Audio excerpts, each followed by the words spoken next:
se ocupando aí em coisas boas.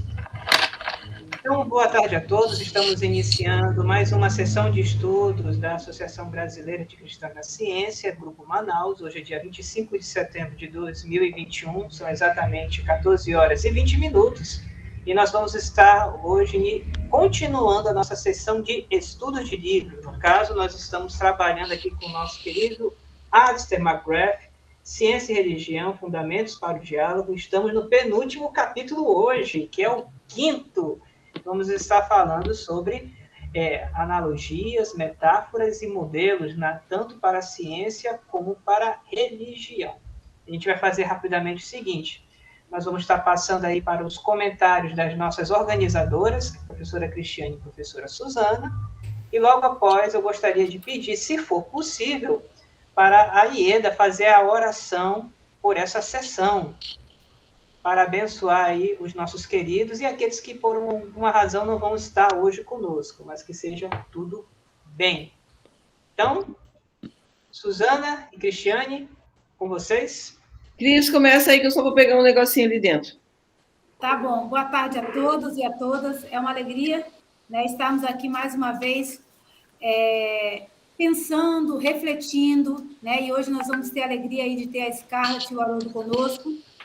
E nós continuamos nesse debate tão importante, né, de ciência e de religião, e hoje especificamente trabalhando modelos e analogias, né?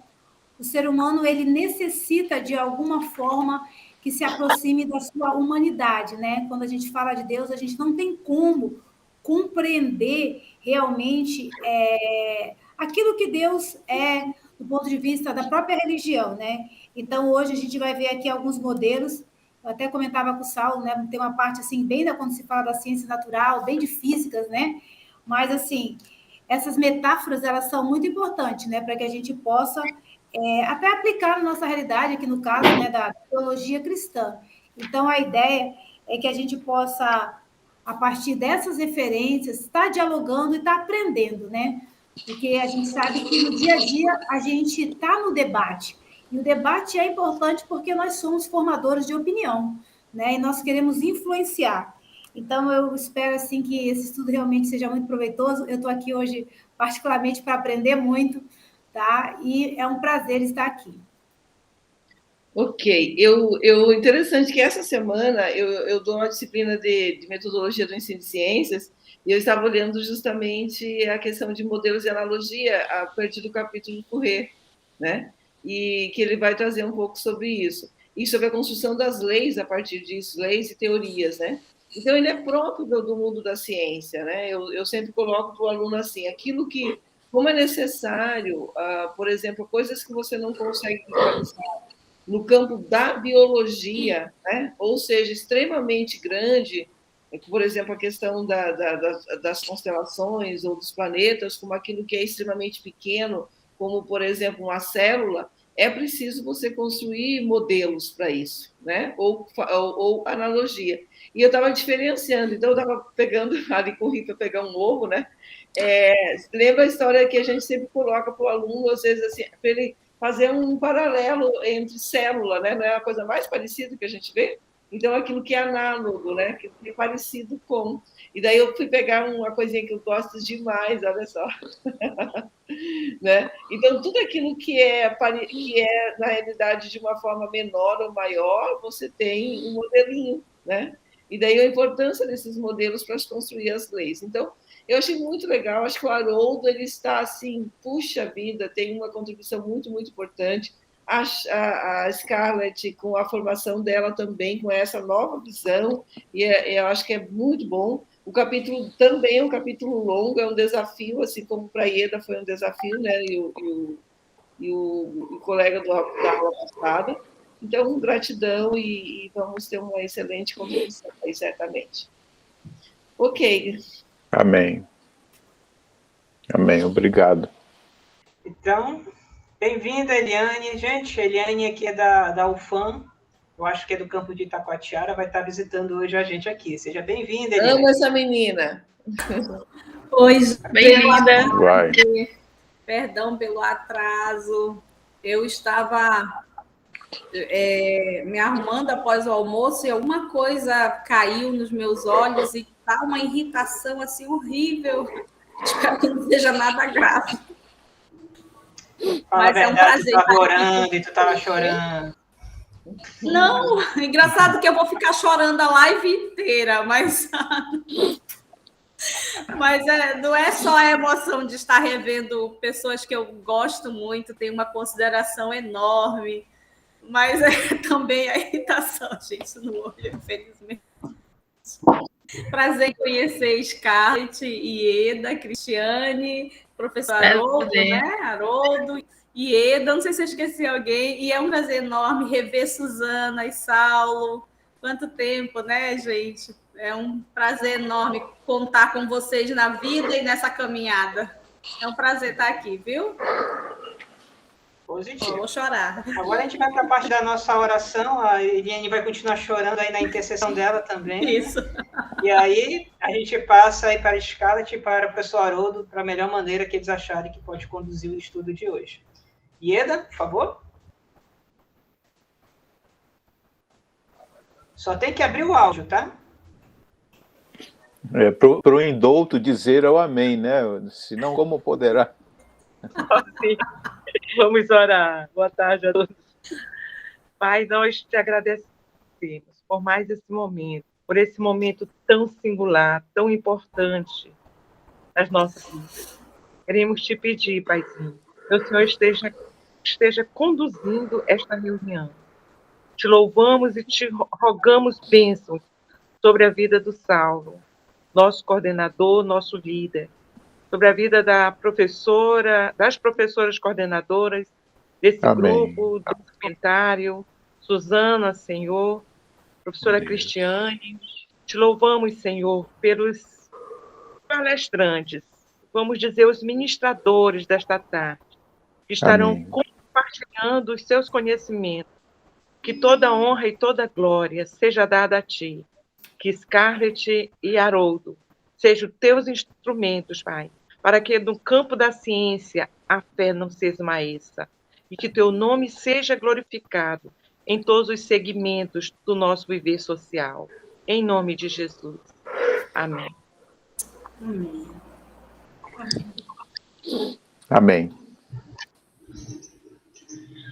Então, vou começar compartilhando aqui, né, essa primeira parte, aí, né, seguindo o fluxo do livro mesmo.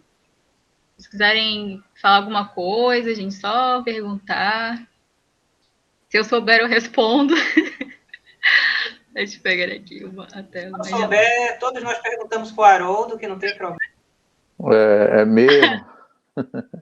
Eu queria sugerir que a Eliane, não sei se ela já fez isso, lavasse bem seus olhos, sabe?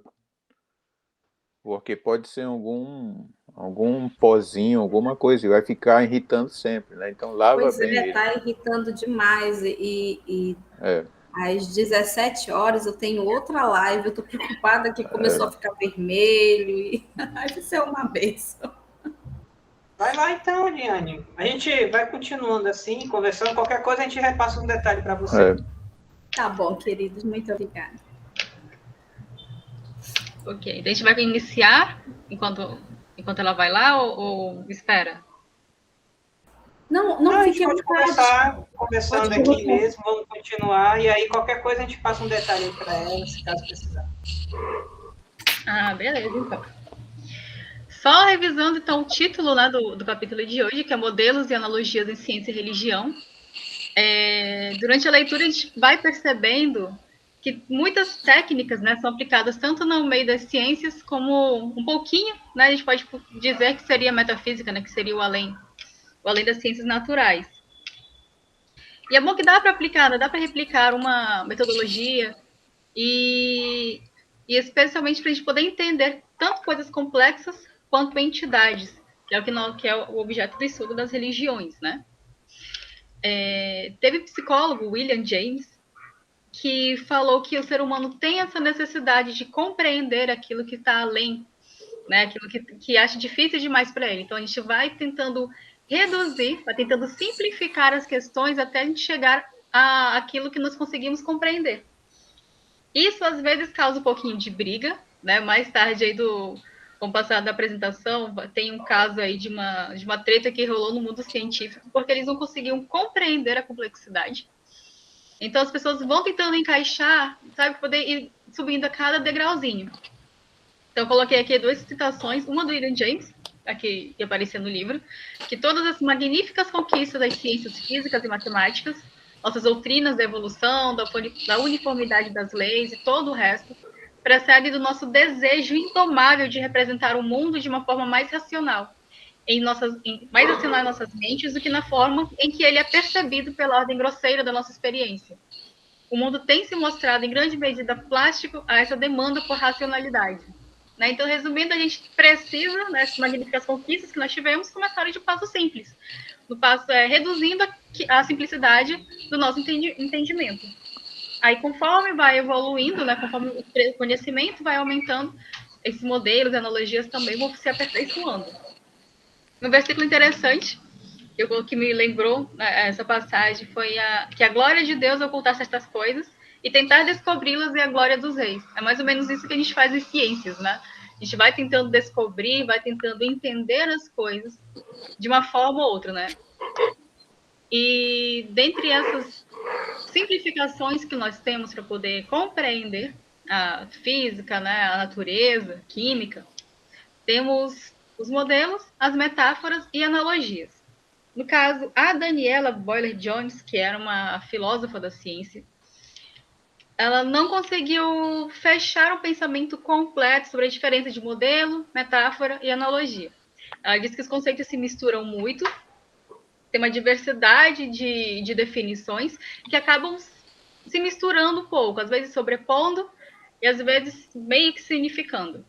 Mas, de um modo geral, a gente pode definir um modelo. Isso pelas palavras dela, né? A gente pode definir um modelo como uma descrição interpretativa de um fenômeno que facilita o acesso, né, de um fenômeno que facilita o acesso a esse outro fenômeno, ou forma de pensar ou representar sistemas complexos. A gente utiliza muito isso também na arquitetura, na engenharia, né? Principalmente em forma de desenho. Vou fazer um modelo aqui do que eu quero. Então, não vai ser uma representação fidedigna, né? Aquilo tão fiel. Mas uma coisa, algo, geralmente um esquema, um desenho mais simples daquilo que se quer. Eu quero um quadrado aqui, por exemplo. Né? A gente vai fazendo isso na forma de organograma, são várias formas também de fazer modelo.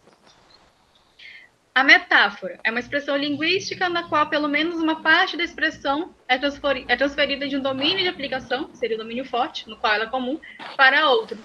Seria mais ou menos, queimou a imagem do cara.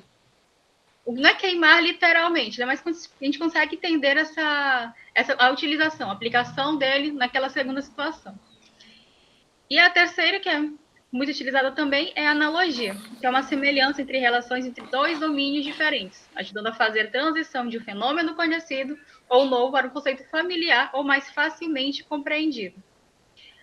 Nos próximos tópicos, a gente vai ver como ele se mistura um pouquinho. Às vezes, até para fazer um modelo, a gente utiliza uma analogia.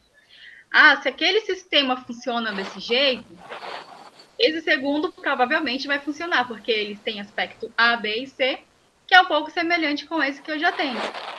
Então, ele começa a fazer alguns paralelos. Aquele famoso e se. Né? Se esse tem, então somente isso aqui também pode ter. Em português, a gente utiliza um pouquinho esse, né? As regras de lógica e as coisas que são proporcionais. Né? Isso pega um pouco da analogia. Mas lembrando que os modelos não precisam ser analogias físicas, né? Propriamente físicas. Quando chegar ali, Galileu Galilei, vocês vão entender um pouquinho mais também. Envolve o desenvolvimento de simplificações deliberadas. Então, lembrando, não é totalmente fiel àquilo, né, à realidade, né, do experimento, daquilo que a gente queira estudar. É algo simples, é algo de fácil entendimento, de entendimento inicial. E pode produzir acesso parcial ao fenômeno. Se a gente só tem acesso a determinadas informações de algum fenômeno, nós só vamos produzir o acesso parcial também daquele fenômeno. E algumas conclusões gerais sobre o papel dos modelos, né, nas ciências, nas investigações científicas. Ele é amplamente considerado como central para se fazer ciência. Do segundo, existe uma diversidade considerável em como são entendidos, com várias definições e descrições. Foi o que a gente falou logo no início. E é comumente caracterizada por simplificações e omissões, com o objetivo de capturar a essência. Lá no ensino médio, todo mundo via que como o ar e o atrito eram desprezados. Coitados, né? Na realidade, a gente não consegue desprezar, mas acaba desprezando porque a gente quer capturar a essência ali do cálculo. É para poder ver se tirar tudo isso aqui, o essencial. O que fica nisso? Então, esse daqui é o ponto de partida para o restante. Então, essa omissão vai ser necessário, conforme for avançando os estudos, a gente sabe que é necessário colocar, inserir aquelas informações que foram omitidas logo no início. Mas, enfim, no início é só a essência. E são concebidos para propiciar os insights. A partir daquilo ali, vira-se uma bola de neve do conhecimento, por exemplo. É só um pezinho que vai aumentando e vai aumentando, né, conforme a gente vai percebendo o que envolve naquele modelo. E ele pode ter muitos aspectos já especificados, mas também tem que ser submetidos a testes empíricos. Então, assim, a gente viu ali o modelo planetário do átomo, de Rutherford. Ele percebeu que, pelo comportamento dos átomos, né, em alguns materiais, ele percebeu que tanto a repulsa, né, quanto a aproximação era possível, né, se tivesse uma massa pequena e concentrada nele, concentrada no átomo, e os elétrons passando por ele. Ele lembrou, no caso, ele lembrou que já existia ali um sistema parecido, que era o sistema solar, com uma massa também, massa concentrada no meio, que seria o Sol, e os planetas ao redor. Foi quando ele lembrou desse modelo e fez uma certa analogia, né? Tanto analogia quanto o modelinho. No caso, são esses dois que estão aqui na imagem. Mas para ele chegar aqui, lembra que a gente falou que é só o essencial, que vai andando, pode ir aumentando conforme o conhecimento? O rolê foi grande. No livro cita mais sobre o pudim de massa de Thomson e esse de Rutherford, né, que é o modelo planetário. Mas até chegar neles, nós já tivemos a bola de bilhar do Dalton, que falava que era um corpo maciço, indivisível, indestrutível, então todo mundo estudava com base nesse modelo. A partir desse modelo, Thomson percebeu que tem algumas coisas a mais nessa bola de bilhar. Né? Eram os elétrons carregados negativamente, que ele acreditava que estivessem espalhados na massa. Que nem o pudim de uva passas, que foi o modelo que ele utilizou. Olha, tem essa estrutura, né? O modelo geralmente está ligado a estruturas. Então, tem uma estrutura, aqui temos um plasma e temos um monte de coisinhas no meio desse plasma, né? Que seriam os uva passas, o elétron seria uva passa. Então, um pouco mais, o Rutherford percebeu que não é bem assim, não estão simplesmente espalhados numa massa. Né? Nós temos uma massa concentrada em uma região pequena, cercada pelos elétrons, que ficam passeando ao redor dele.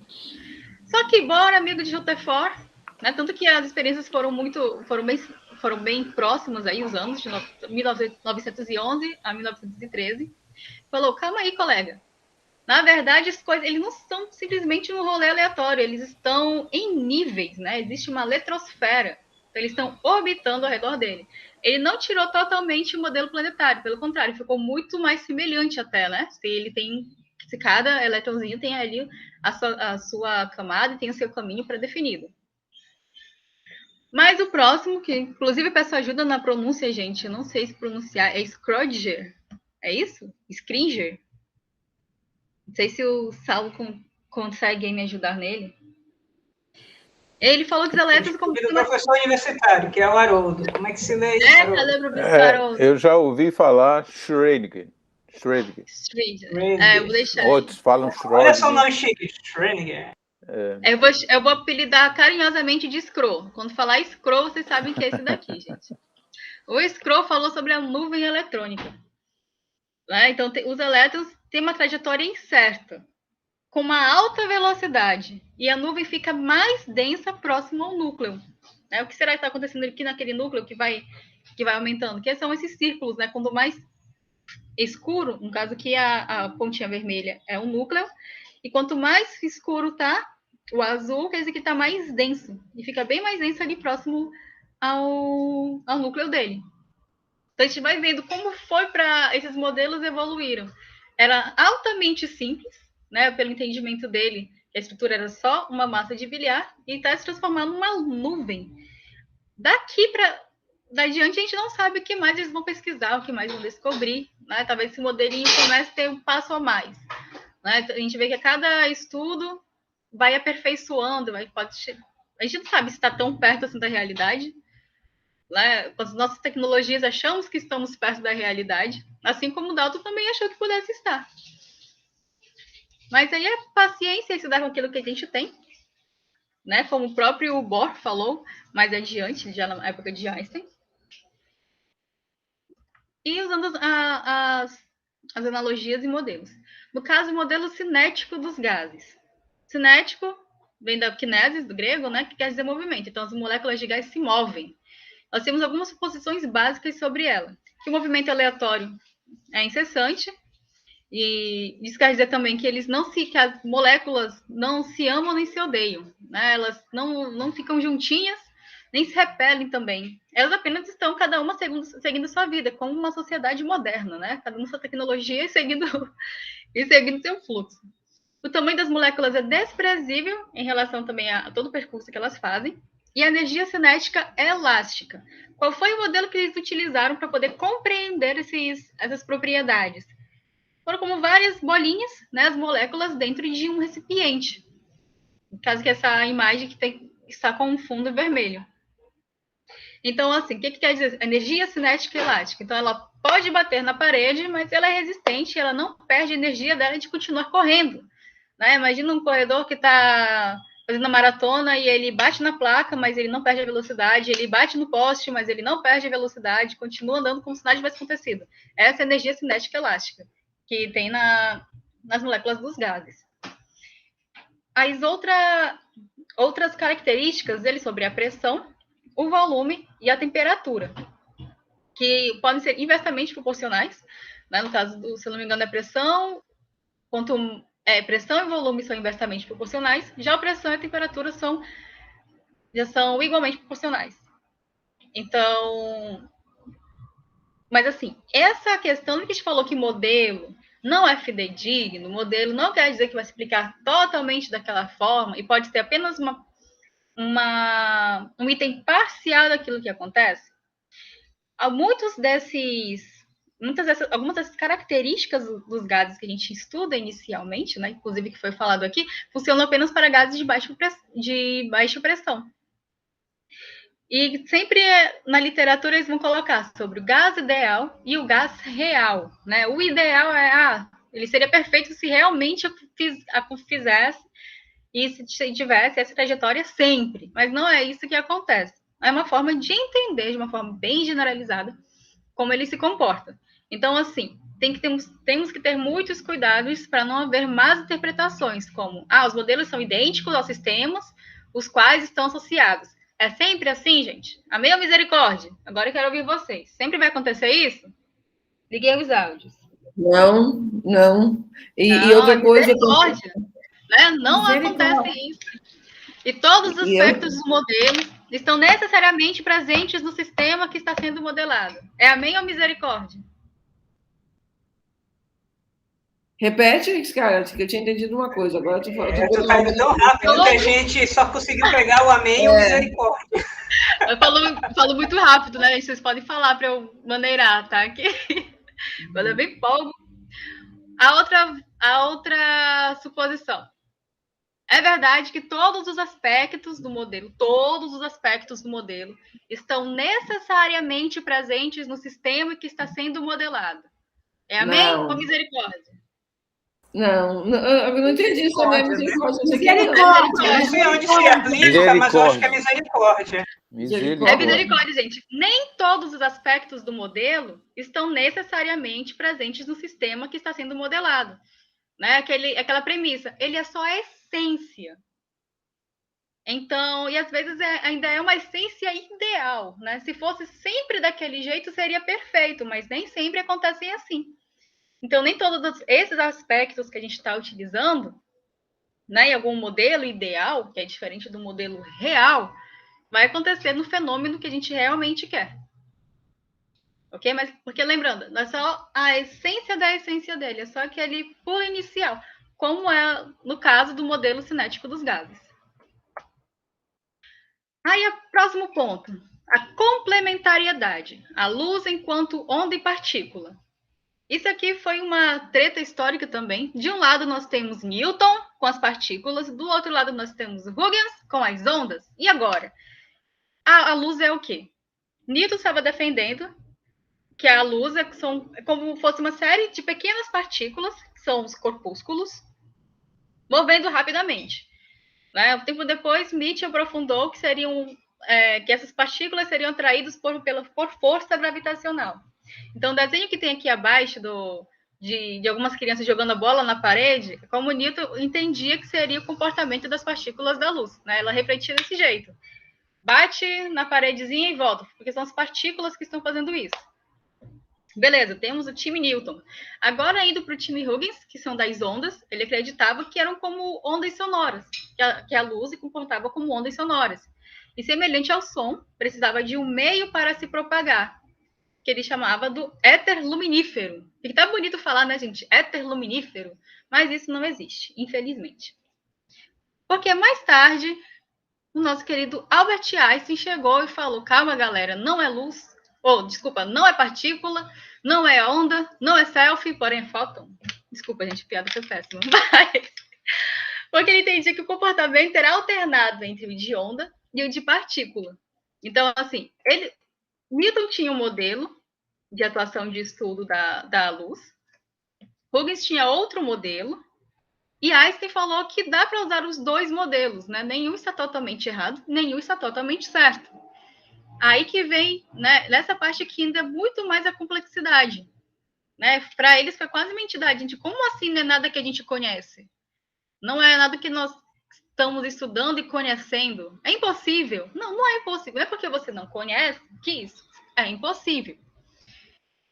Então, é por isso que Einstein enfrentou grande oposição para abandonar o entendimento clássico sobre a exclusividade total de ondas e partículas, né? Porque ou tinha que ser A, ou tinha que ser B. A é A, B é B, e elas não se misturam. Eu até sublinhei essa parte porque muitas pessoas falam, né, que é só a igreja que historicamente interrompeu os estudos da ciência, que não aceita nada, mas não, gente, quem ele enfrentou a oposição foi da própria academia, foi da própria comunidade científica, que não aceitava que A e B poderiam se misturar. Né? Eles não aceitavam aí, digamos, o encontro das águas da luz. Mas um pouco depois ainda, ele conseguiu estudar, conseguiu elaborar mais estudos sobre isso, né, aprofundar seus conhecimentos. Mais tarde teve a lei ele conseguiu descobrir a lei do efeito fotoelétrico, né, de como se comportava, como os elétrons se comportavam em relação à frequência da luz e tudo mais. Claro, ele foi ganhando vários adeptos ao longo desse percurso dele. Então, uma hora a oposição teve que baixar a guarda. Né? Mais pessoas conseguiram compreender o que ele estava falando. Um pouco antes eu falei sobre Niels Bohr, né? Sobre o modelinho dele, sobre o modelo atômico, que ele estava ali próximo a Rutherford. Então, gente, eu me apaixonei por Niels Bohr, porque ele era parece que ele um cara assim, super de boa, que entende todo mundo, né? Ele entendeu o Rutherford e falou, olha, é assim, porém tem algo mais. E é mais ou menos o que ele fez aqui com a história entre Newton, Huygens e Albert Einstein. E chegou para a galera e falou, gente, calma, não precisa de briga. É o seguinte, os modelos clássicos de ondas e partículas são necessários para explicar o comportamento da luz. Mas isso não quer dizer que tem que ser um ou tem que ser outro. Acontece que os dois modelos é o que nós temos disponíveis, é o que nós temos, né, para poder estudar. A questão dos fótons é algo que nós ainda não temos total compreensão, então vamos ter que entender o complexo através das bases simples que nós temos. Então, Resumindo, pelos dados disponíveis, é possível que uma situação complexa possa ser representada por dois modelos aparentemente contraditórios e excludentes. Gente, ele é um cara muito capaz, olha. Mas, assim, quando eu li esse trecho, eu pensei muito sobre quando a gente começa a explicar para alguma pessoa que não faz parte da fé sobre Deus, sobre uma entidade, né, que ainda, como é tão complexo, como não faz parte das ciências naturais que a gente pode colocar numa caixinha e estudar, né, visivelmente, medir, essa oposição que Albert Einstein enfrentou quando ele começou a relacionar, começou a falar o que seria o fóton, né, que é um pouquinho disso, é um pouquinho de partícula, mas também é um pouquinho de onda. São coisas que estão além da compreensão deles na época. Então, causou um estranhamento muito grande. Mas, então, assim, trazendo um pouquinho para a nossa realidade sobre debate de ciência e religião, quando a gente tenta explicar Deus também, às vezes a gente começa a pegar modelos que a gente entende, modelos que nós temos aqui no nosso mundo palpável, né, no mundo físico, para poder explicar para uma pessoa que não faz parte da fé sobre Deus. E, às vezes, isso é complexo demais para ela. Né? Afinal de contas, está no limite acima do conhecimento que ela tem no momento. E ok, superamos aqui essa parte da luz, a briga cessou entre Newton, né? Ninguém ganhou, o round foi embora, chegou Albert Einstein, Niels Bohr complementou tudo. Vamos passando agora para o raciocínio analógico de Galileu. No caso, foi Galileu e as montanhas da Lua. Agora eu quero saber de vocês, hein? Liguem os microfones de novo. Esse quadro, A Criação de Adão, de Michelangelo, é uma obra que estampou a capa de qual livro? Quem souber, bate rápido. Bate rápido. Fundamentos Deus. Essa tá fácil, Essa gente. não vale, né? Livro! Olha, Madeleine! Agora pergunta o nome do autor, pergunta o nome do autor. Olha, eu protesto que eu não Tem tenho que ter como garota. O livro que nós temos, gente, olha só. A Criação de Adão. Tá bom, mas o que tem a ver a criação de Galileu Galilei? Essa é uma obra renascentista, né, que está...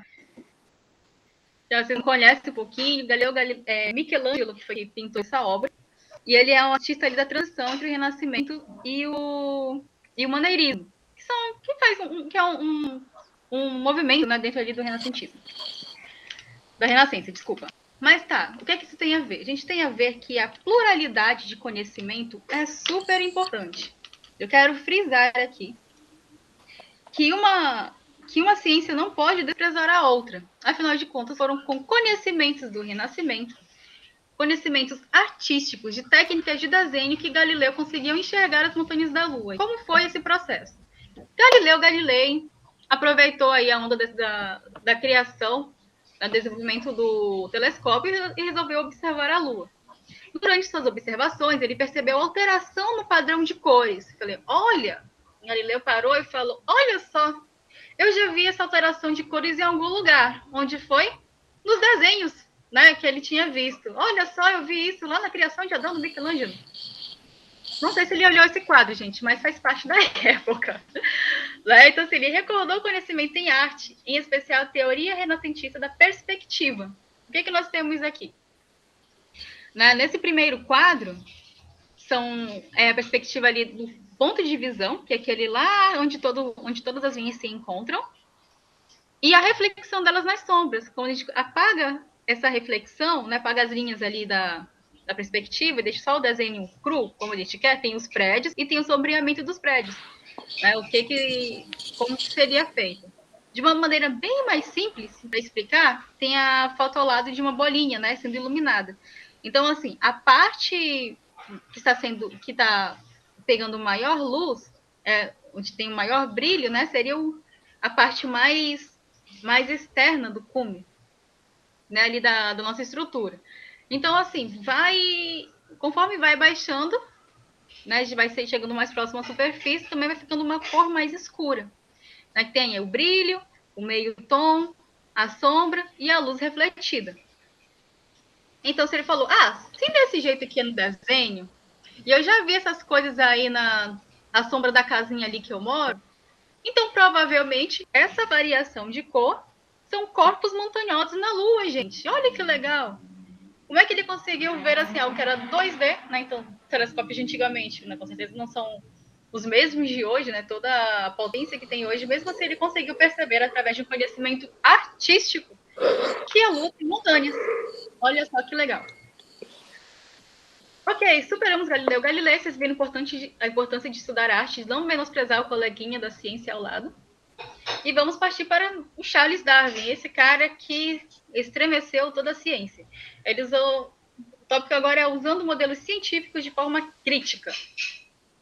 Crítica em seleção natural, rapaz, é o que mais tem, né? Mas vamos lá. A seleção natural, eu acho que essa é a parte que muitas pessoas não sabem e não falam, ela foi compreendida a partir do modelo da seleção artificial, utilizado para o manejo de gados e plantas domésticas. Então, ele estava assim, meio desconfiado, né, das coisas acontecendo, pegando ali pegando alguns fósseis dali, juntando um mapinha ali da Terra, e começou a ver alguma semelhança, né, que poderia acontecer. Se o manejador, se o criador, caso criador ali do manejo, do cultivo de gado, ele consegue manusear isso daqui para poder selecionar, digamos, um gado mais forte, né? Mesmo sem um conhecimento profundo de genética, isso ali é o empírico, né? Eu acho que vai dar isso daqui. Então ele achou que poderia ocorrer isso também na natureza. Mas como ele colocou seleção natural, né, de uma maneira análoga à seleção artificial, começou a gerar uma dúvida, né, entre muitas pessoas sobre se a seleção seria intencional da natureza ou não. Porque, afinal de contas, se no artificial tem um manejo ali do criador, será que na seleção natural também tem? Só que, no caso, eles não falavam muito como um criador, né? Eles colocavam ali antropomorfizando a natureza, deixando a natureza inteligente por si. Né? Darwin introduziu o termo seleção natural como meio metafórico e não literal. E ele foi explicando, né, que ele também aparentemente tentou eliminar qualquer noção de propósito ou design deliberado. Então ele imaginava, né, olha, não, isso aqui acontece naturalmente, né, e vida que segue, a vida está seguindo e assim que as coisas aconteceram. Não necessariamente a natureza pensou, nossa, eu preciso agora de uma asinha, então eu vou criar essa asinha. Não, para ele as coisas aconteceram naturalmente, né? Como canta a Péricles, que canta, não lembro, deixa acontecer naturalmente. Então, esse daqui, que era o pensamento de Darwin. E agora eu deixo com o Haroldo. Se vocês tiverem, né, com o pastor Haroldo, se vocês tiverem alguma pergunta, gente, podem fazer a pergunta aí ou deixar para o final. Saulo levantou a mão. Só dar um adentozinho, né, na parte da seleção. Seja bem-vinda, Bárbara. Ela entrou aqui com o trem andando. Uma coisa muito bacana é isso que você disse aí, Scarlett. A maioria das pessoas acha que Darwin ele criou o conceito de seleção natural. Não, ele faz uma analogia com um conceito já estabelecido de seleção artificial, muito comum em plantas e animais. Né? Por exemplo, quem tem um cachorrinho chihuahua, não existe chihuahua na natureza, ele foi artificialmente selecionado ao decorrer de várias gerações para ter aquelas características. Por exemplo, vou cruzar um animal com essa característica e vou evitar aquela outra, eu quero um bicho mais pequenininho, então vou cruzar só entre pequenininhos, né? E aí é intencional nesse sentido. Aí, a única questão é que quando você fala de seleção artificial, você tem intenção, existe o selecionador, né? E aí, nesse caso, na natureza, como é que a gente tira essa situação, né? Aí, no caso do Darwin, ele tenta esclarecer em uma das versões, né, que o termo ele é uma analogia e que ele já fala o limite da analogia. Não existe essa intencionalidade como se a natureza estivesse selecionando. Não, são as condições ambientais e as situações que estão ali que selecionam os mais aptos. aptos, né? Os mais aptos, não é o mais forte, são os mais aptos, né? Isso é bem interessante, por quê? Porque nasceu justamente. E aí tem aquela famosa frase, né? A árvore da vida está para a seleção natural, né? É uma metáfora, né? Por quê? Porque a árvore da vida está dizendo desenvolvimento dessa diversidade de organismos, né? Que foram por seleção natural, segundo a concepção e na obra de Darwin.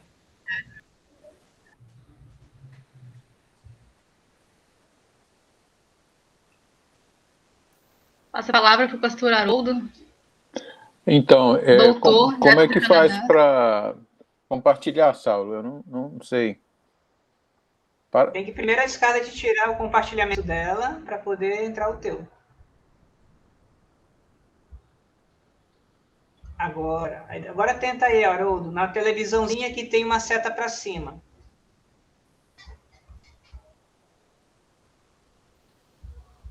Pessoal, enquanto o Haroldo está colocando aí, eu botei aqui uma ficha de frequência, tá? Quem precisar de declaração, ou só mesmo para poder registrar a frequência, você preenche aí ao decorrer da reunião. Espera aí, eu uso o Zoom, então não estou acostumado com isso. Deixa eu abrir o... espera aí, eu estou abrindo o PowerPoint e não é o PowerPoint, é outro. Para de gravar, viu, Saulo? Que senão vai ficar... Não, aqui é tudo natural. Eu vou mandar foto lá no grupo de onde é. Peraí. Tá, agora... Tem frequência onde, Saulo? Que tu botou? No chat. Está aqui no chat. Eu vou copiar e colar de novo.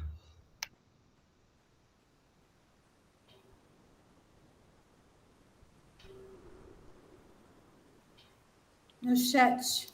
Eu quero pôr a minha tela aí, mas eu não sei como é que eu ponho. Mas tá a tua tela, tá mostrando toda a tua área de trabalho, inclusive. É só tu trocar aí para o passador de slide. Tá aí, ó. Estão vendo? Estamos vendo. Bem grande. Mas eu não estou vendo vocês. Para tu fazeres isso, Haroldo, tu teria que fazer assim, diminuir o tamanho dessa tela aí, né? Colocar o teu navegador ao lado, e aí tu vai dividir a tua tela com o navegador e com o passador de slide. E aí tu vai, de vez de botar a área de trabalho, você vai escolher a opção janela. E aí você só coloca a janela do teu passador de slide. Então tenho que diminuir aqui. Diminui. Sim. Menor ainda. Melhor botar mais pequenininho ainda. Tá aí, bacana. Aí abre agora a tua janela que estava aberta ainda agora. Agora diminui ela também, para ficar no lado.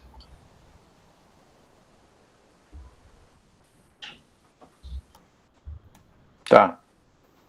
Okay. Agora põe juntas, né? Coloca juntos agora as duas.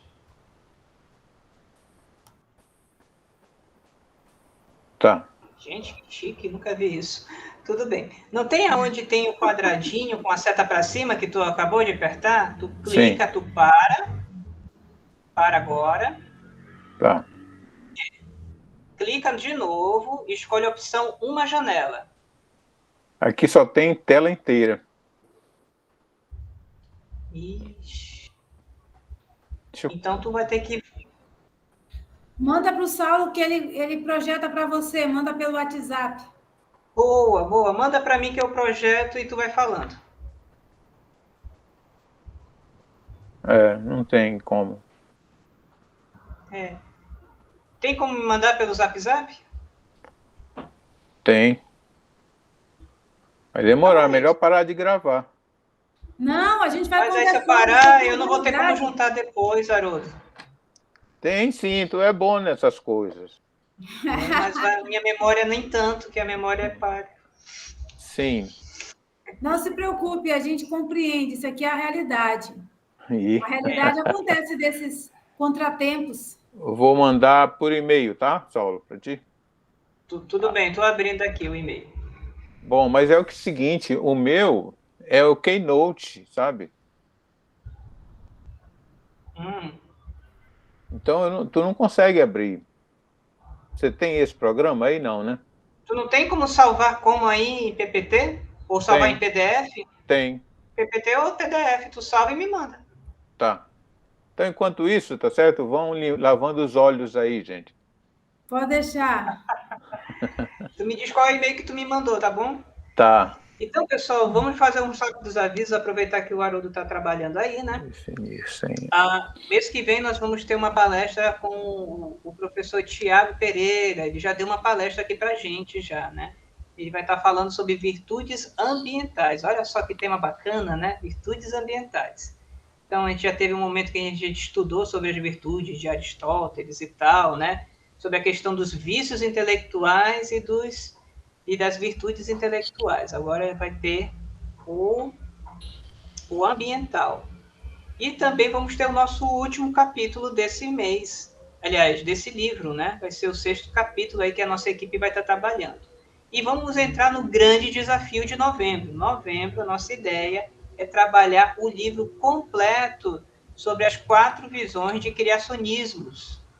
Então, seria 4 semanas, cada semana um capítulo. Qual o livro? E aí, as 4 visões de criação. Deixa eu ver se eu pego aqui. Ah, já sei qual é. Ele tem até uma nova versão, né? Ah, tá. Por incrível que pareça, acho que foi na pergunta aí da frequência, foi o que eu coloquei, Saulo. Tá aqui, eu queria saber onde consegue esse livro, Saulo. Ei, Haroldo, tá aparecendo agora tem muito na internet, bom, bem grande. tem naquela livraria... Ali perto da livraria da CPAD, me esqueci o nome dela. Shopping da Bíblia. A Origem, né, Saulo? A Origem. Tá R$30 na internet. E daí eu estava olhando lá, olha só, quando você fez a pergunta, eu fui lá na ABC para pesquisar os livros. Daí eu disse, olha, esse aqui eu achei bem interessante. Essa versão aqui é o antigo, tá? Eles já lançaram uma nova versão que é um redemoinho, vamos dizer assim, né? E a gente vai estudar uma por semana e vamos acabar ele em um mês, para a gente alcançar a nossa meta de 2 livros anuais. E olha só, pessoal, isso aqui a gente vai ter que fazer permuta entre nós, né? Cada um vai ficar com uma temática aqui e vamos conversando, porque ele é assim, um autor proponente, por exemplo, proponente da Terra Jovem, né? Ele vai ter aqui o texto de exposição da Terra Jovem, e aí cada proponente contrário vai mandar sua carta, né, apontando as fragilidades. E depois ele vai lá e responde. Então, a gente vai fazer um geograu aí, né? Não sei, o teatro. Alguém, assim, dependendo, né? E aí, depois, os outros apontando os problemas lá e tal, né? Só para a gente poder ir conhecendo. E é muito bacana, né? Olha aqui 4 a nova visões versão, assim. Saulo, que você falou. Essa aí é a nova versão, olha aí, bonitona. Eu estou contigo ainda. Saulo? Já mandou, Haroldo? Eu mandei para o fã, tá?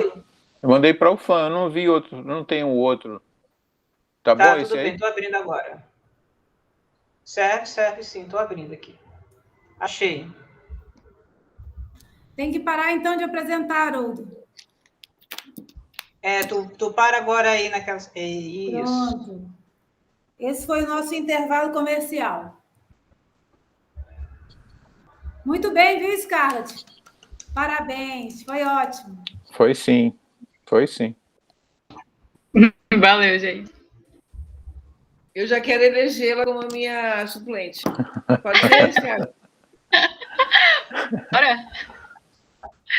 Sim, Scarlett. Aceita? Bora. Tô nessa, vai lá. Ótima. A Suzana é rapidinha, né? É. A Suzana é prática que só. Já pegou uma suplente aí.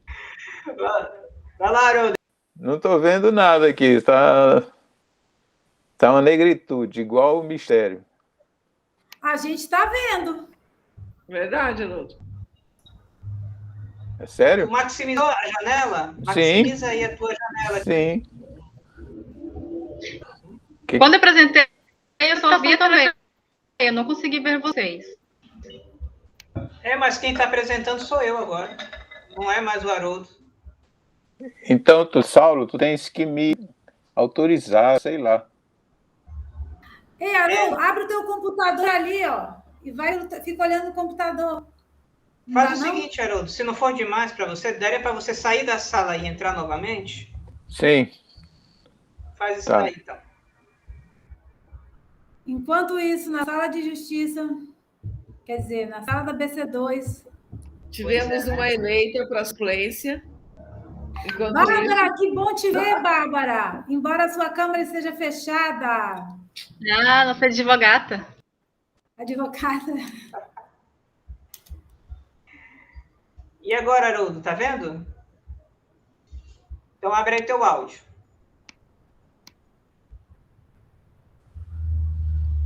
Estou vendo já.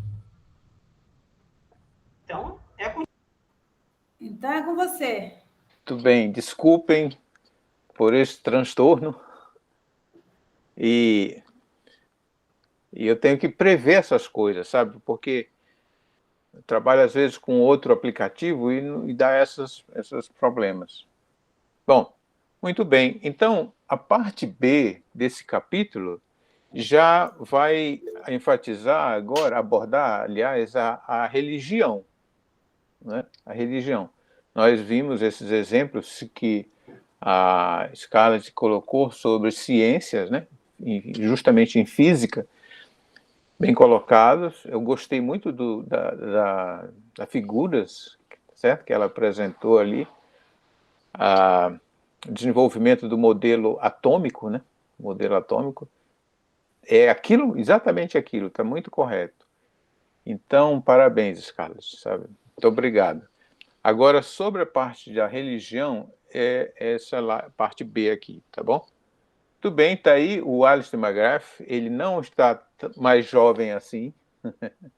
Eu já vi a última vez que ele aparece, de óculos, inclusive, né, conversando com o professor Roberto Covolan, e ele já não está tão mais jovem assim. Muito bem, mas esse homem tem uma cabeça gigante, certo? E eu selecionei poucos livros para vir para cá, né, para Vancouver, por causa que eu tenho que ficar ajudando com a minha esposa, neném do meu filho que vai nascer. E eu peguei licença prêmio, né? Então vou ficar aqui uns 3, 4 meses. Aí eu selecionei alguns livros, né, para trazer. E esse foi um. Esse foi um livro. De forma que quando a Cristiane me colocou, né, solicitando essa possibilidade, eu aceitei logo. Ficou um pouco apertado, viu, Cristiane? Você não faça mais isso, não. Você me dê mais um tempinho. Depois é que eu vi. Ela falou, não, começa na página tal. Vai ver o fim. Tem bastante coisa. Eu falei, essa Cristiane, eu ainda pego ela. E outros livros também. Esse é um livro que eu trouxe, olha aqui, ó. Dietrich Bonhoeffer, sabe, sobre discipulado, muito bom. E para não perder a coisa, né? Para não perder o costume. Muito bem, gente.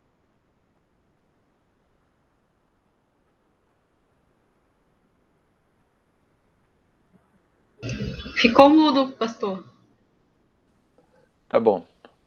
O uso de modelos e metáforas na teologia cristã. Tá? Entendam que quando se fala em teologia, você está abrangendo, tá certo? Todas as religiões. Tá? Então ele é obrigado a restringir, tá certo?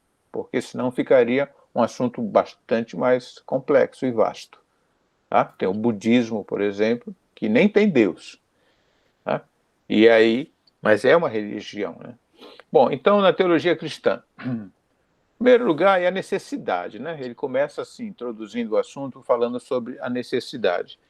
Porque essas realidades excedem a capacidade da mente humana em compreendê-las, certo? Por isso que precisa modelos, analogias e metáforas, né? Aí eu me lembrei daquilo que Jesus ensinava, né? De vez em quando ele falava: o reino dos céus é como um homem que achou um tesouro, o reino dos céus é como uma mulher que perdeu uma dracma. Então, sempre dando uma analogia, né, uma metáfora, para as pessoas assimilarem algo misterioso, certo? Algo não revelado. E se tinha a ideia do que era o reino de Deus, né, como Deus reinava, mas Jesus estava trazendo algo além, né, algo a mais, e aí ele tinha muitas vezes essas metáforas, né? O reino dos céus é como, e assim fez. Por quê? Porque era para poder ensinar, né? E lembra que ele escolheu homens da Galileia, né? Da Galileia, homens simples. E era com eles que a igreja ia acontecer. Bom, agora tem um problema nas analogias, né? São vistas como confiáveis, mas incompletas de pensar sobre Deus, obviamente, ou sobre a transcendência, né? É claro que vai ser assim. Então, esse teólogo suíço Emil Brunner estava atento à tendência humana de reduzir Deus ao que consideramos intelectualmente administrável, certo? Então, você pega a transcendência e põe ela de um jeito que caiba dentro dos seus conceitos, da sua cabeça, para poder usar, né? Então, é administrável, entendeu? Então, um exemplo disso que eu acho, assim, que até me ofendo, né, é quando as pessoas chegam e dizem assim: você é calvinista ou arminiano? Então, só existe duas categorias de crentes na humanidade toda, né? Ou é calvinista ou é arminiano. Uma vez perguntaram isso da minha esposa: você é calvinista ou arminiano? Ela falou: eu sou o que Deus é. Entendeu? Eu sou o que Deus é. Aí te vira com ele agora para ver se ele é arminiano ou calvinista, né? Mas isso é colocar, tá certo? Aquelas dificuldades imensas que tem nas escrituras em termos de soberania de Deus e livre-arbítrio humano, certo? Em dois sistemas. Então, se você não é um, é outro. Quem disse, tá certo, que a realidade é assim, né? Quem disse que a realidade é assim? Não, porque você tem que se definir, meu amigo, você tem que se definir. É incrível a necessidade do ser humano, cristão, crente, né? Em querer ter as coisas com muita certeza, né? Muita certeza. Isso é uma tendência, certo? Assim, perigosa demais, né? Paulo falava assim que eles fazem ousadas asseverações. Bom, então esse é um problema sério, né? Um ponto positivo sobre as metáforas e as analogias, tá? Na teologia, também destaca a importância da imaginação humana na reflexão religiosa. Imagens de qualquer tipo nos convidam ao engajamento, tornando a reflexão mais aberta ao invés de fechá-la. Então, isso é muito interessante, né? Porque quando Jesus chega e fala assim,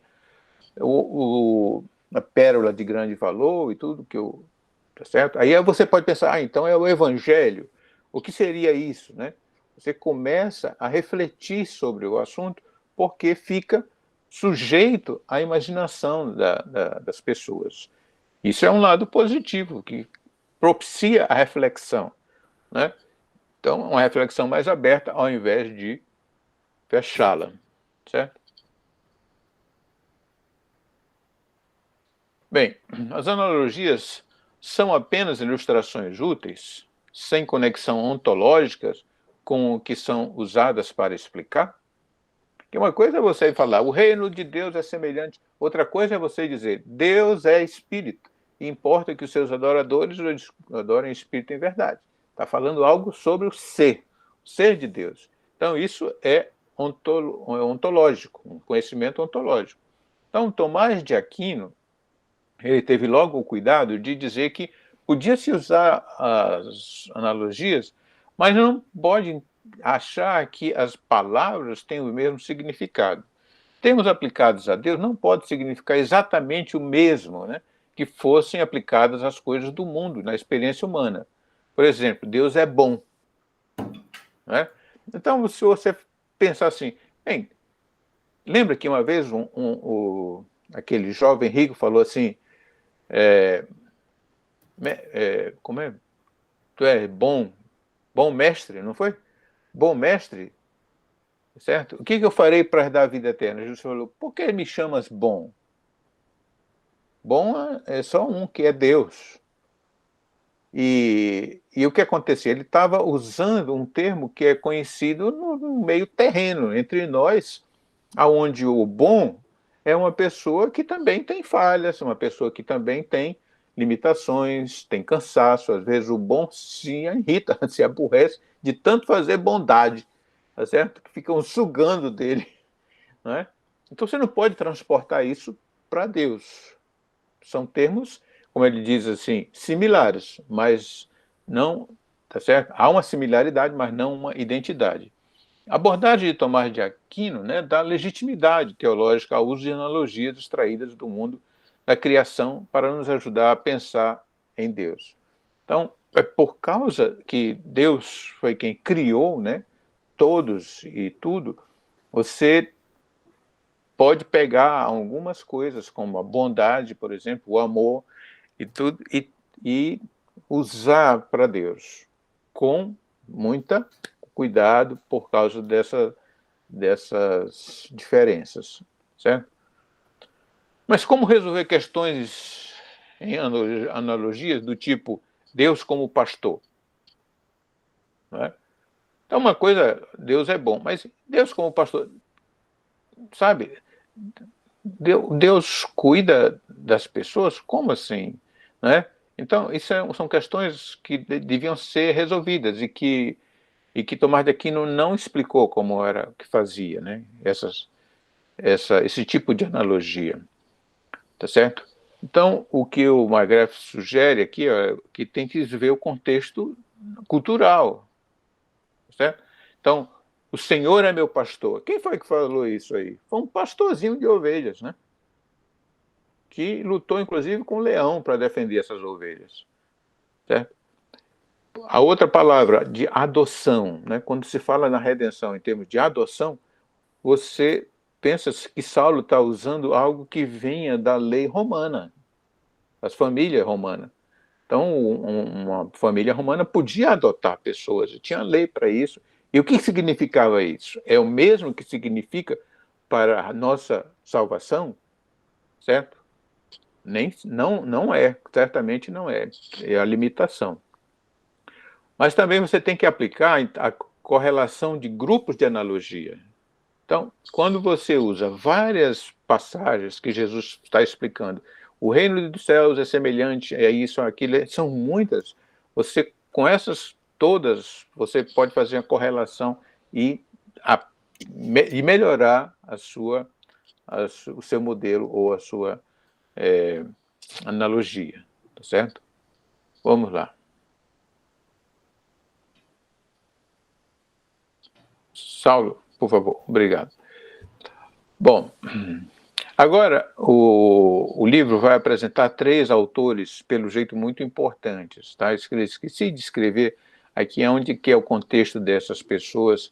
Esse homem, por exemplo, tá? Ele é um bispo, né, da Cantuária, se não me engano, na Inglaterra. Não sei bem, não coloquei aqui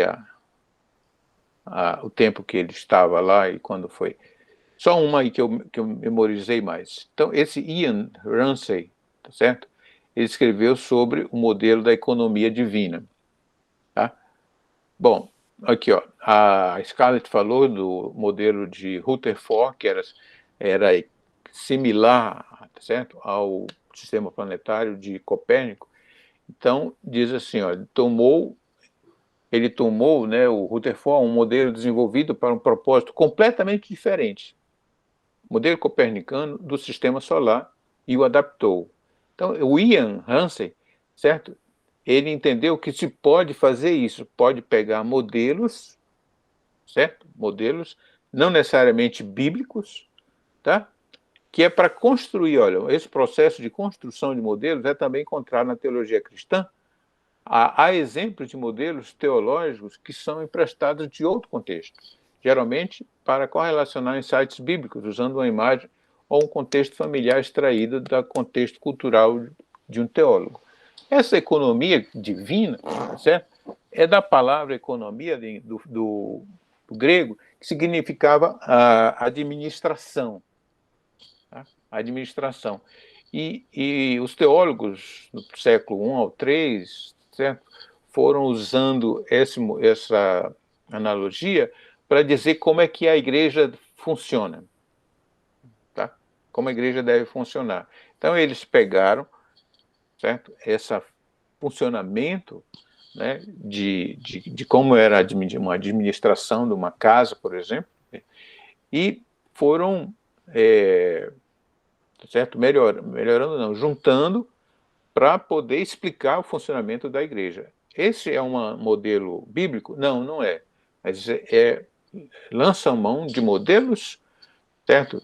De outro contexto, e se juntam para poder explicar melhor algo como o funcionamento da igreja, certo? Então, o Ian Ransom, ele fala sobre esse modelo de economia divina que é para funcionamento da igreja, certo? Bom, então isso é uma maneira, tá, de se utilizar modelos ou analogias. Já. Arthur Peacock, sobre a aplicação teológica de modelos e analogias.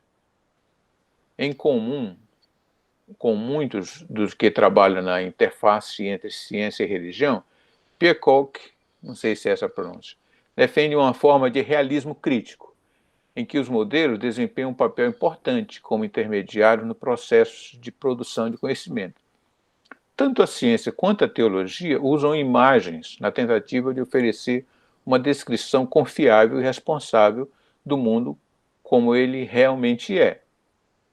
Certo? Então, em física, matemática, biologia, em sociologia, tá certo? Se usa modelos para tentar descrever o mais próximo possível uma realidade. Tá? Por quê? Porque a realidade é muito complexa, então você tem que lançar mão de artifícios para reduzir a complexidade, chama-se simplificação, isso que o modelo faz, para simplificar, e aí com o que você dispõe, né, você conseguir fazer, como disse a Scarlett, chegar na essência ou fazer até previsões. Eu lembro quando, vocês também, né, quando começam os primeiros problemas de física, é queda livre, né? Então, sempre tinha assim, desconsiderando a resistência do ar, né? Resistência do ar, suponha que você solta um corpo de massa m, certo? A altura tanto, calcular a velocidade que ele chega no final. Aí, desconsiderando o tamanho da partícula, sempre usava essa palavra partícula, né? O corpo, ou a resistência do ar. Para quê? Para simplificar e, portanto, a nossa matemática, bem simplesinha, né? Que é ali uma equação de segundo grau, poder representar bem o fenômeno. Mas isso é a realidade? Não, não é. Se você pegar uma bola de ping-pong, subir num prédio e lançá-la, tá certo? Da janela, depois de 7 metros, ela para de acelerar. Que aquela briga que ela tem com o ar, tá certo? Vai entrar em acordo de forma que fica uma resistência, de forma que fica uma velocidade constante, porque a força de resistência é igual à força de gravidade. E elas se anulam, mas continua com velocidade, só que ela não acelera, né? É a força que acelera, certo? Ela não acelera, então ela cai com velocidade constante, ou velocidade terminal, que é o que o paraquedas faz com as pessoas que se jogam de lá de cima. Tá? Ele cai com a velocidade constante, pode reparar. Então, se você vai fazer o problema da queda livre, você despreza o ar. Então, você tem que reduzir o seu problema às suas ferramentas. Né?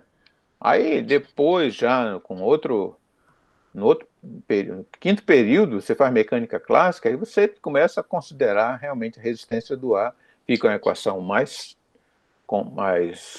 complexas, porém você começa a ter agora, está mais próximo da realidade, mas ainda não está, certo, completamente na realidade. Então ele defende isso, que tem que haver, tá certo, esse realismo crítico, aonde você está sempre melhorando, criticando, vendo o que pode fazer. Então, para Peacock, tanto a ciência quanto a religião operam com base no realismo crítico, que reconhece que os modelos são meio parciais, certo? São adequados, revisáveis e necessários para representar a realidade. Foi esse exemplo que a Scarlett colocou do modelo atômico, certo? Eles foram sendo revisados, até que chegou nesse modelo aí de Schrödinger, tá? Mas pode reparar que não é ainda algo que a gente entende direito, porque você fala assim, tem uma nuvem de elétrons, mas peraí, e o hidrogênio que só tem um elétron? Como é que forma uma nuvem? Tá certo? Uma nuvem. E ainda por cima tem massa, né? Ainda por cima tem massa, essa massa está distribuída em torno do núcleo, a gente não visualiza, né? A mecânica quântica, ela nos dá, no máximo, a densidade, probabilidade, tá certo? Da localização do elétron em torno do núcleo. É o máximo que a gente tem, entendeu? A mecânica quântica nos levou para uma compreensão de estatística. Por isso que o Einstein falou, eu não acredito que Deus jogue dados com o universo. Entendeu? Foi por causa disso. Então, até hoje, a gente não consegue ter uma visualização correta do que são os átomos, né? Mas foi até onde chegamos. Muito bem. Então, o Peacock, ele diz isso, né? Que também no mundo religioso, na realidade religiosa, a gente tem que ir, certo? Melhorando. Já. Bom, a Sally McFag, essa eu sei de onde ela é. Essa era de Vancouver. Aqui na Faculdade Teológica de Vancouver, certo?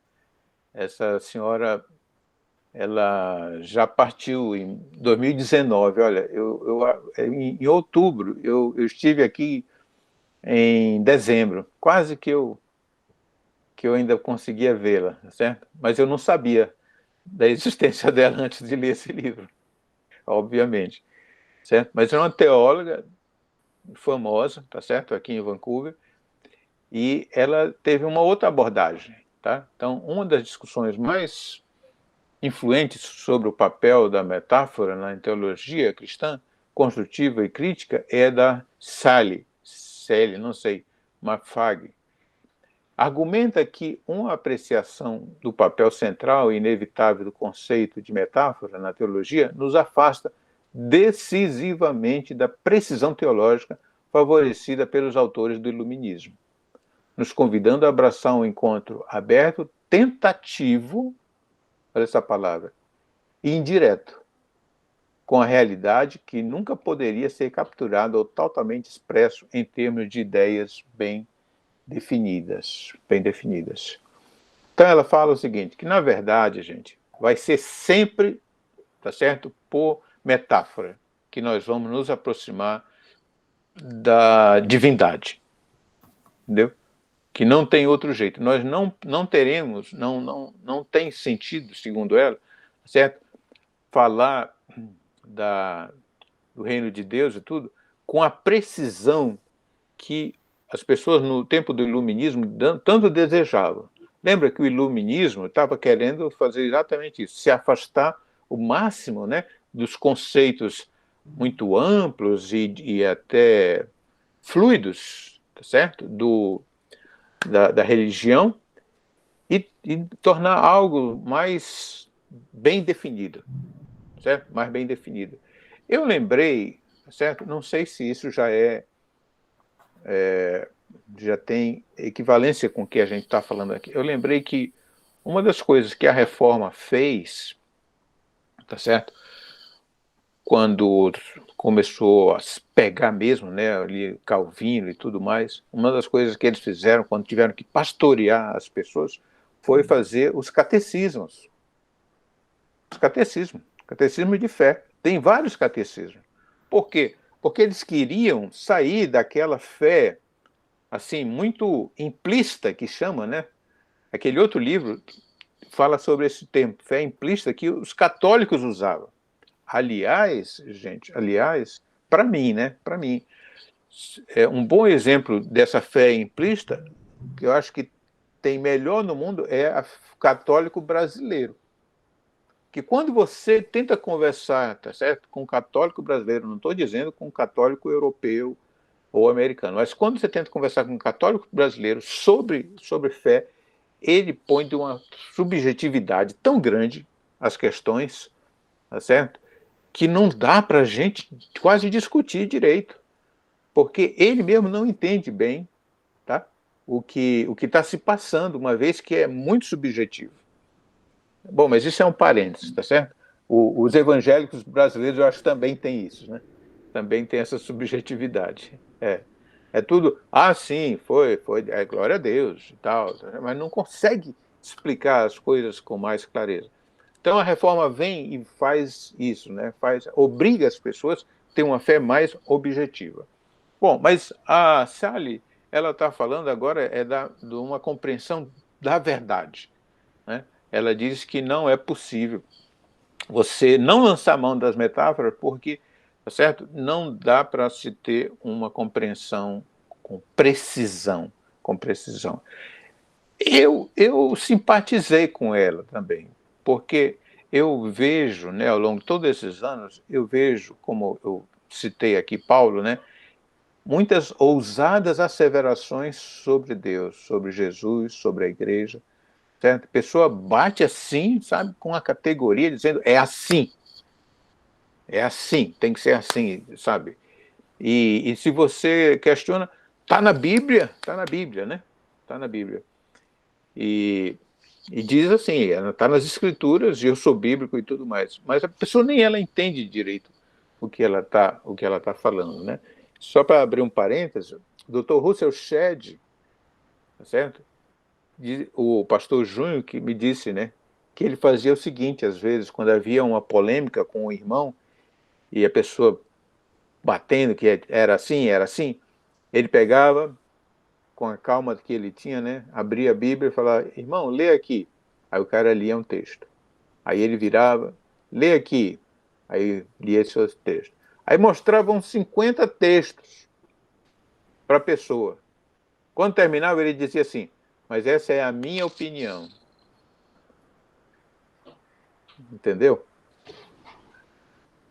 Essa é a minha opinião.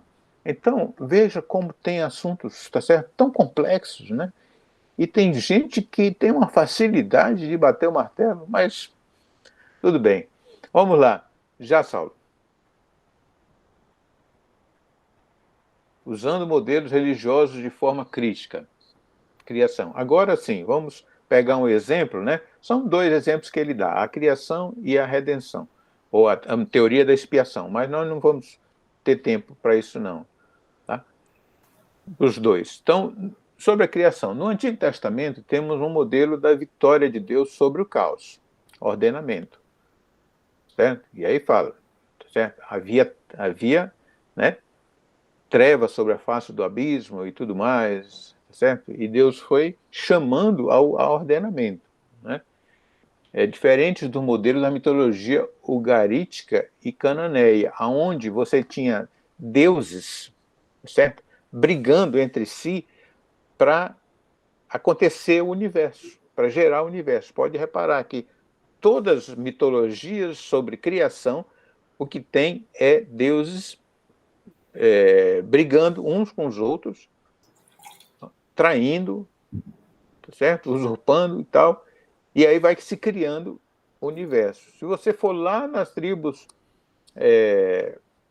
norte-americanas também pergunta como é que existe a criação, o céu como foi criado, as montanhas foram criadas, é sempre porque alguém estava brigando com alguém. Enfim, né?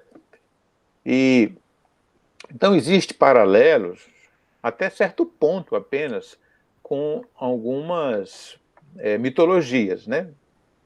Foi Deus quem criou, tem algum paralelo, mas para aí, porque tem um só Deus para a gente.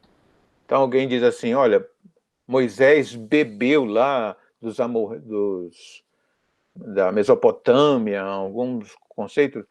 Não, senhor, tem algumas coisas que podem ser similares, mas tem uma hora que a coisa diverge absolutamente, né? A gente sabe que nós temos um só Deus e que pela vontade dele as coisas foram criadas, certo? E não brigou com ninguém.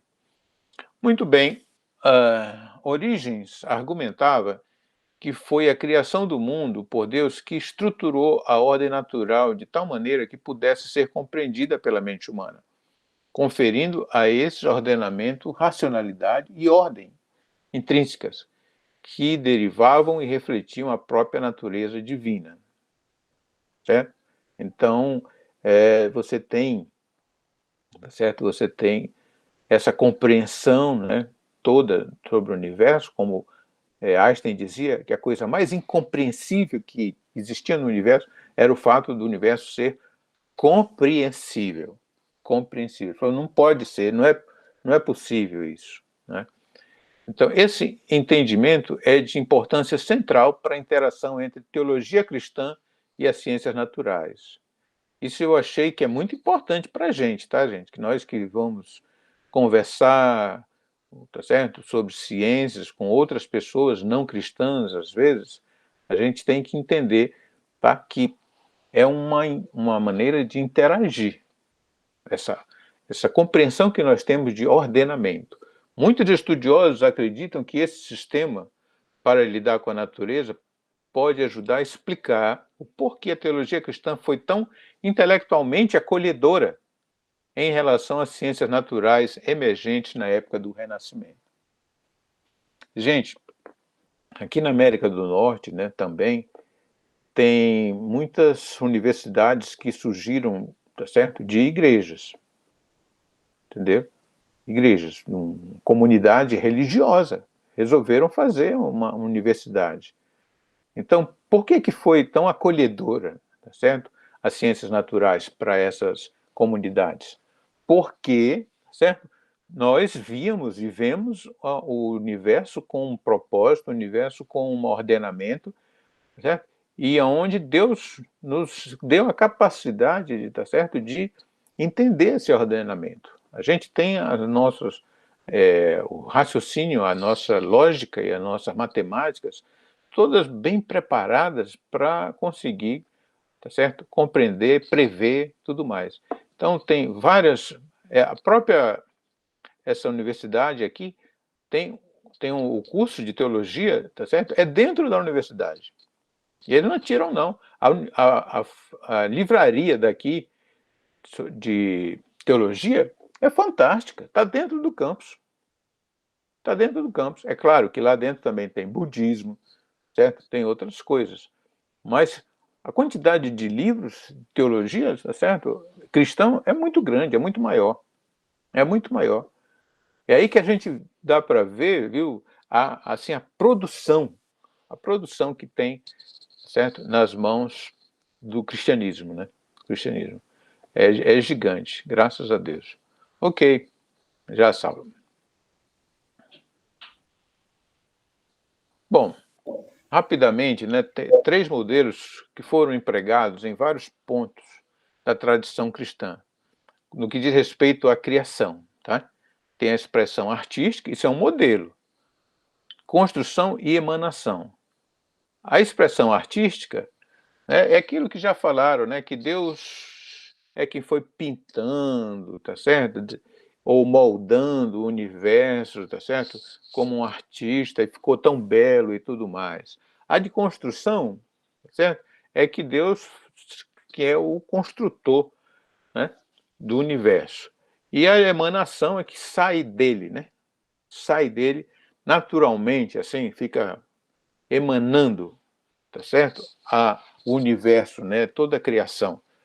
Então, são 3 modelos, mas que eles, tá certo? Não, nenhum, como já foi falado, nenhum consegue abranger realmente direito à criação, portanto tem suas limitações e falhas, né? Por exemplo, tanto a expressão artística como a construção significa que Deus está trabalhando num material já existente, pré-existente.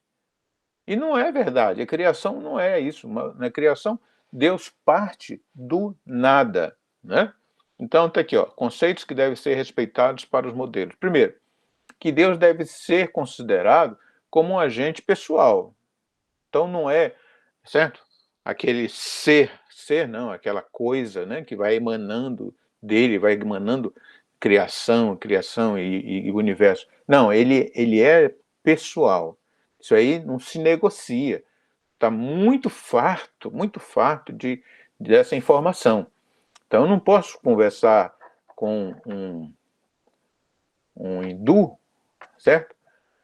E descuidar dessa pessoalidade do Criador. De jeito nenhum. Entendeu? A outra coisa é o seguinte, é que, tá certo? Deus trouxe à existência, olha, ex nihilo, do nada. Tá certo? Então ele não foi aquele construtor que saiu pegando material pré-existente.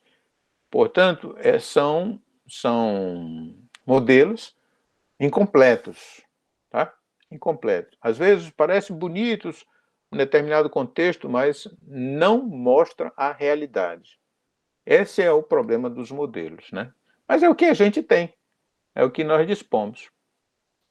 Ok. Agora sobre modelos e mistérios, né? Os limites da representação da realidade. É bem pouca coisa que eu escrevi aqui, que eu peguei, né? Como representamos uma realidade complexa, né? Tal como o mundo estranho e desconcertante que nos rodeia? Ou seja, será que alguém tem a pretensão de um dia mexer tanto bem nos modelos a ponto de chegar, certo, na realidade completa e verdadeira, seja no nível de ciências ou de, ou de religioso ou teológico, né? Então, Agostinho de Hipona, se referindo a Deus, ele diz o seguinte, né? Se compreende, não este Deus. Ou seja, se você pode compreender, esse não é Deus. Esse não é Deus. E deixa eu dizer outra coisa para vocês. O grande físico, um dos físicos mais conhecidos, respeitáveis no mundo todo, ele é norte-americano, é o Richard Feynman. Richard Feynman. O cara veio ao Brasil, aprendeu português só para dar uma palestra no Brasil. Foi. Ele era fraquinho. Mas ele ficou alguns tempos dando aula aqui, adorava samba, né? Gostava muito de samba, de carnaval. Ele era meio maluquinho, esse cara, sabe? Mas brilhante, um homem muito brilhante. E ele disse, né? Disse assim, olha, gente, ninguém conhece mecânica quântica. Entendeu? Nós não conhecemos mecânica quântica. Ele, né? Ele, o cara que ganhou um prêmio Nobel porque ele melhorou a mecânica quântica. Entende? Mas ele disse isso. Então, você sempre vai ter diante de você, como disse o Heisenberg, vai ter sempre a sua esfera de conhecimento, ela aumenta um pouco, mas dentro de quê? Dentro de uma negritude de ignorância, tá certo? Muito grande. Então você vai estar sempre como que flutuando sobre um mar muito profundo, né? de conhecimento sem saber. O Planck disse isso, né? Planck foi o cara que desenvolveu, pensou na ideia de quantização de energia. Foi a primeira pessoa, portanto, a introduzir o conceito de quantização, né? Então a física quântica começa com esse homem. A ciência não pode resolver o mistério final da natureza. Isso porque, em última análise, nós mesmos somos parte da natureza e, portanto, parte do mistério que estamos tentando resolver. O Einstein, ele falava, eu não acredito que a mecânica quântica seja a resposta final. Deve ter algo mais profundo, né? E deve mesmo, algo mais profundo por detrás de tudo. E ele ficou trabalhando nisso até a sua morte, né? Mas não chegou em nada. Nem algo assim que pudesse. Olha, o Einstein deixou até aqui, vamos levar daqui para frente. Não. Ele queria aquela equação final, né? Que representasse todo o universo. Ok. Bom, tem esse físico aí, ó, Ian Barbour. Esses homens, eu acho que todos já partiram para a glória, tá, gente? Homens crentes, mulheres, tá? Mas que, pelo jeito, eles trabalharam muito nessa questão, porque o McGrath cita eles, certo? Assim, destacadamente. Então, isso aqui por exemplo, é um tópico dentro desse capítulo, tá?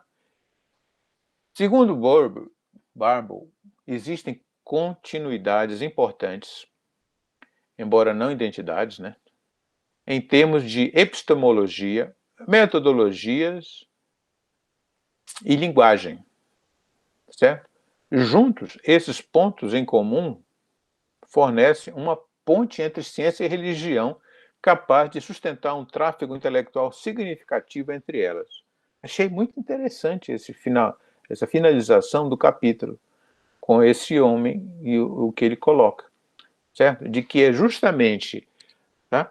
Essa maneira como, tanto em ciência, né, como em religião, se tenta chegar mais perto possível da realidade, isso pode virar uma ponte, certo?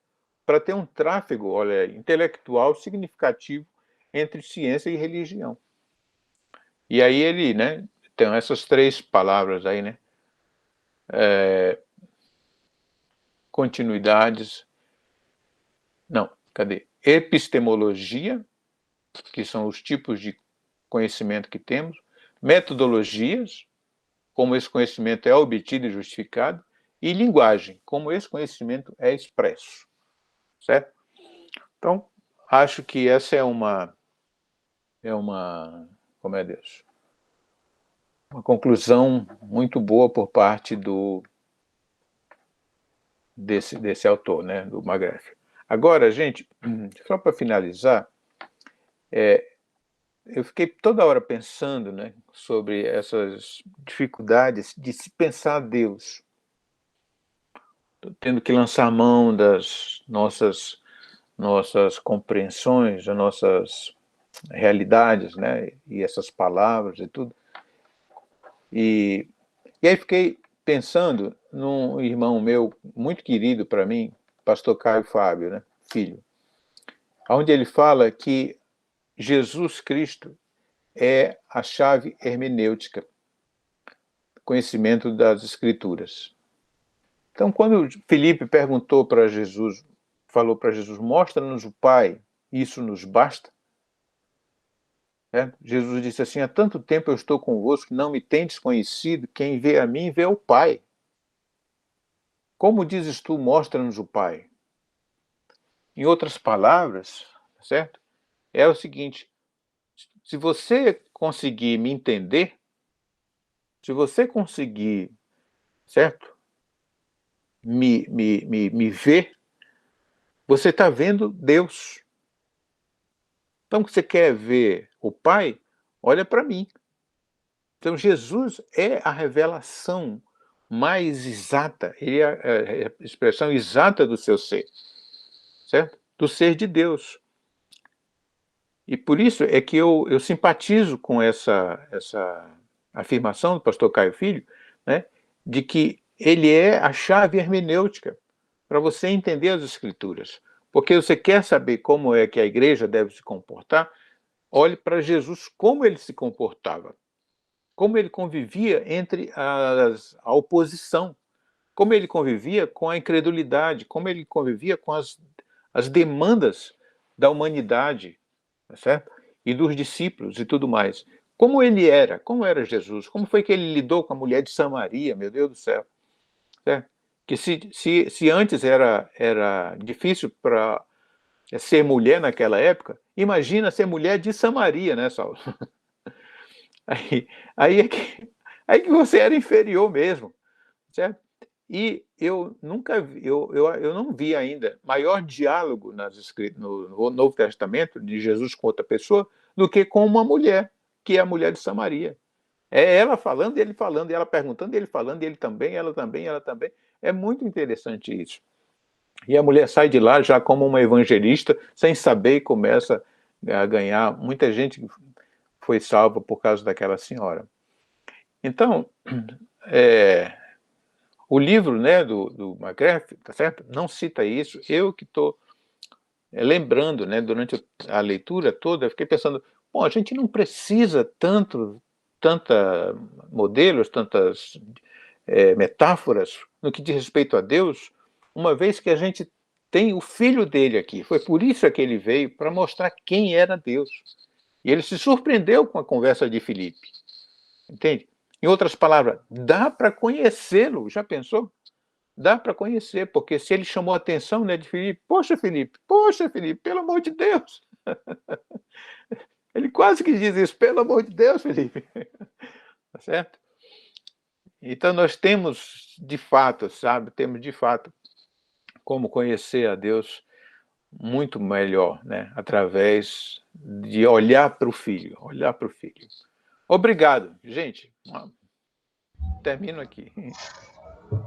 Uau! É isso aí. Amém. Graças a Deus.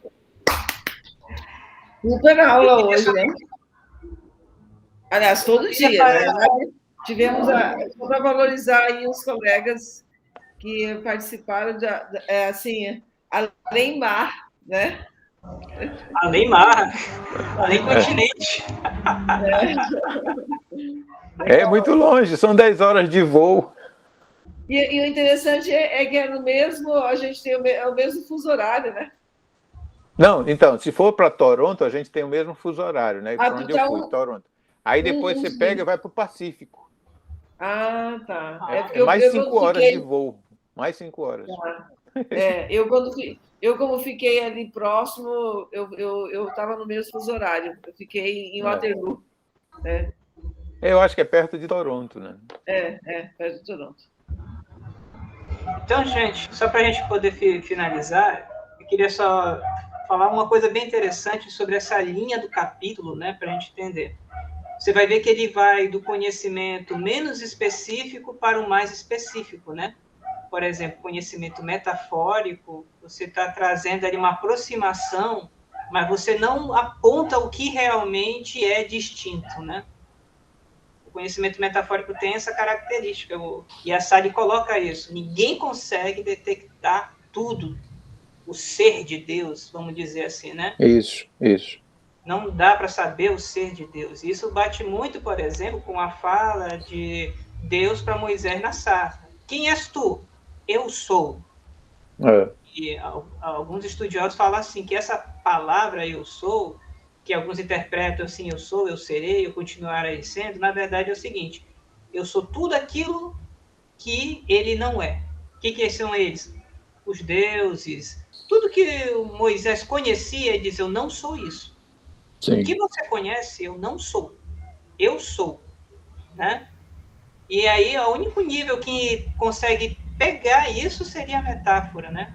Como diz, Sim. Como algo cognoscível, mas não ontológico, né? Não ser propriamente dito. E aí, o segundo nível, você vai para a analogia, que você pega características de aproximação. E você pontua essas aproximações, né? A analogia do entes, que é colocado ali por Aquino, como também a gente vê na ciência, quem não sabe, a tabela periódica, para ser entendida, o Mendeleev, ele usou baralho, porque era do contexto russo, então era vodka e baralho. O baralho tinha naipes, né?